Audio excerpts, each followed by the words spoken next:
इस बयान में डॉक्टर जाकिर नेक ने कुछ ऐसे मसलों को हल कर दिया जिसको हल करना नामुमकिन था। पहला सवाल ये था कि एक सिख ने बयान किया कि क्या दूसरा जन्म होता है, तो दूसरे जन्म के बारे में मौलाना साहिब किस तरह खूबसूरती से जवाब दिया।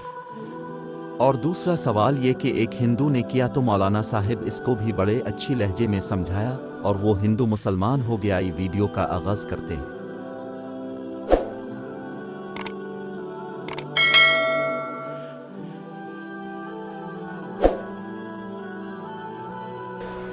आप चाहे तो मेरे लेक्चर पे तनकीद कर सकते हैं, मुझे कोई एतराज नहीं।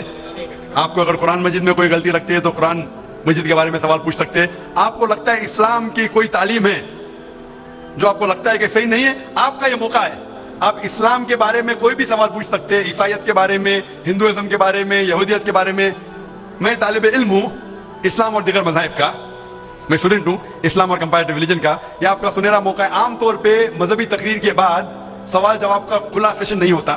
ये मौका है कि मैं गैर मुसलमान भाइयों और बहनों से दरख्वास्त करता हूं कि आप कोई भी सवाल कर सकते हैं, टॉपिक के अंदर, टॉपिक के बाहर भी, मुझे कोई एतराज नहीं। आप चाहे तो कुरान मजीद को अटैक कर सकते हैं, इस्लाम को अटैक कर सकते हैं। मैं नौजवान हूं लेकिन मैं ले सकता हूं। अस्सलाम वालेकुम। वालेकुम सलाम। मेरा नाम विजय कुमार गुत्रा, मैं किशनगंज का निवासी हूँ एंड यहाँ पर एक मेरी रेजिन की इंडस्ट्री है। By profession I am an entrepreneur. माशाल्लाह।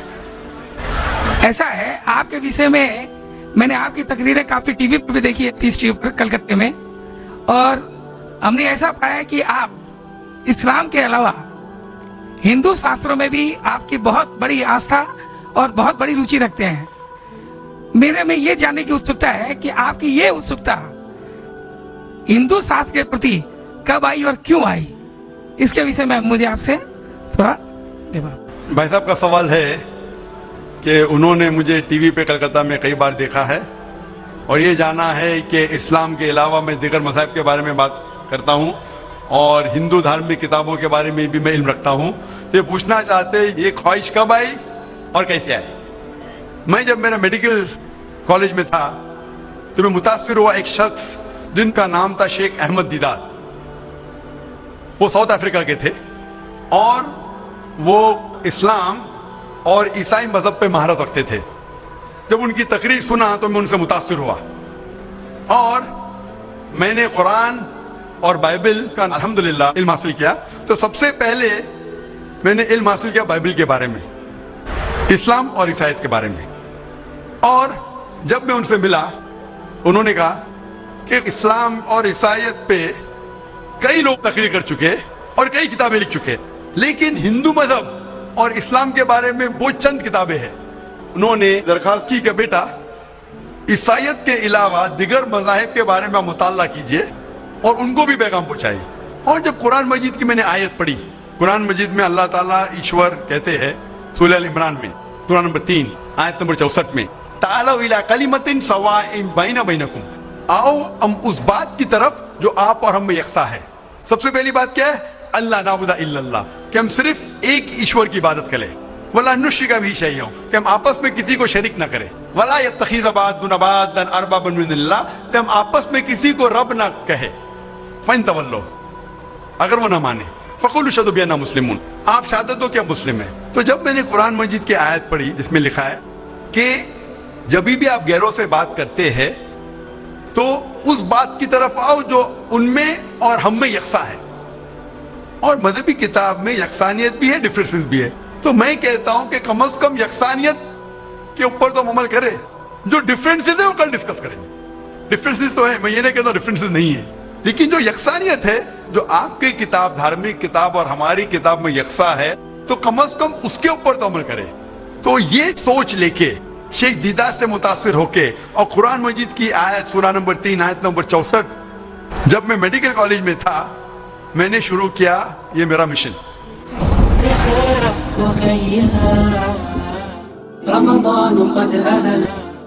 और फिर मैंने तहकीक करने लगा। ईसाईयत मजहब का तो इतने अच्छे से मुताला किया था शेख अहमद दीदार ने कि मुझे ज्यादा तहकीक करने की जरूरत नहीं पड़ी, लेकिन मैं तहकीक शुरू किया हिंदू मजहब के बारे में। फिर मैंने हिंदू विद्वान की, स्कॉलर्स की किताबें पढ़ने लगी और ढूंढने लगा क्या यकसा है। लेकिन कुरान मजीद में कहा गया है कि सबसे पहली बात है अल्लाह नाबुदा इल्लल्लाह, कि हम सिर्फ एक ईश्वर, एक भगवान, एक अल्लाह की इबादत करें।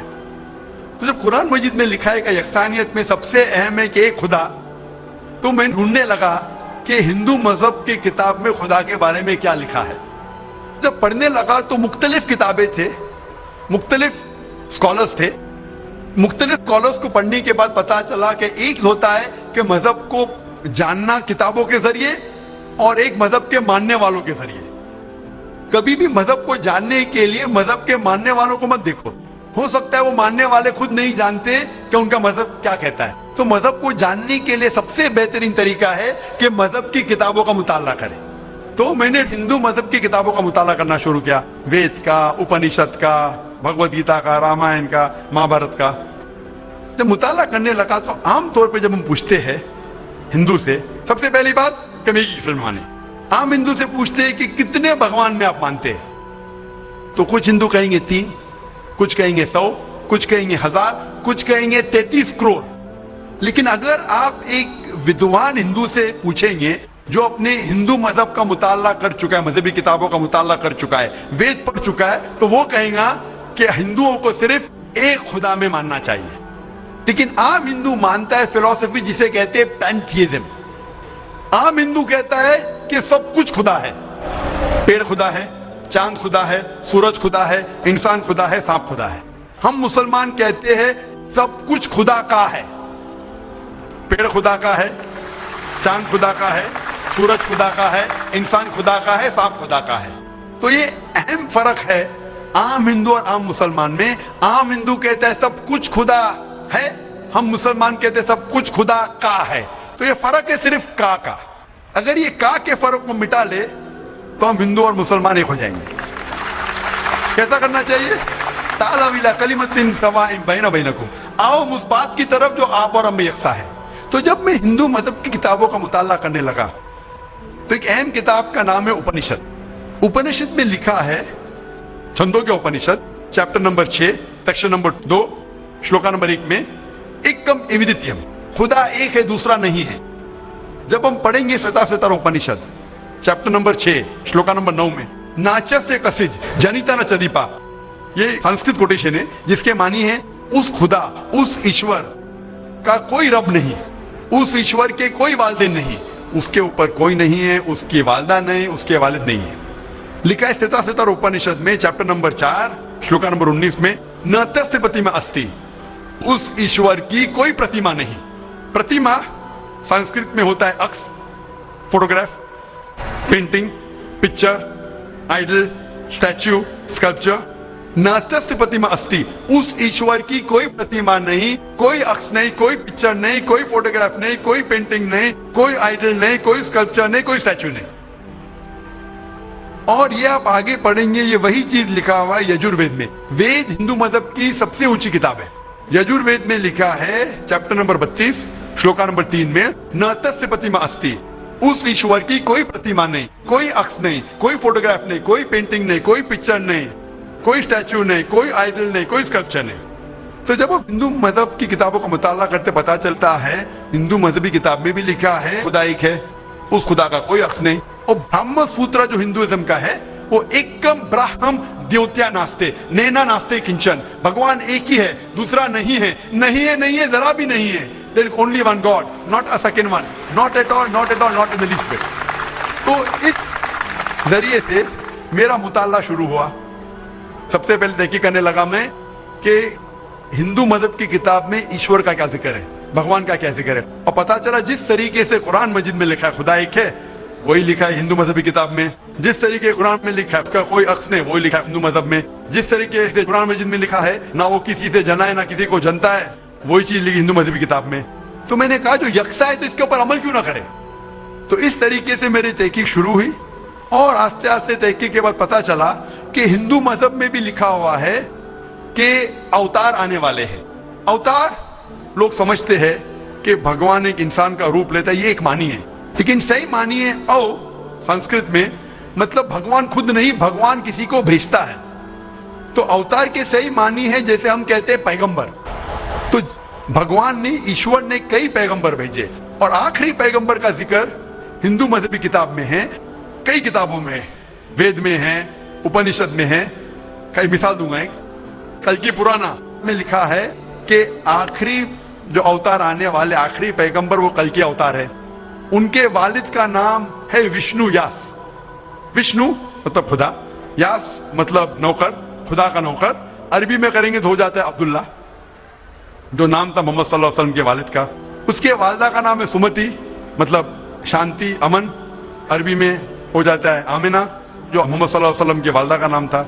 इसमें लिखा है कि इन्हें वही आएंगी एक केव में, एक गार में, जो मोहम्मद सल्लल्लाहु अलैहि वसल्लम गार हिरा में आई थी।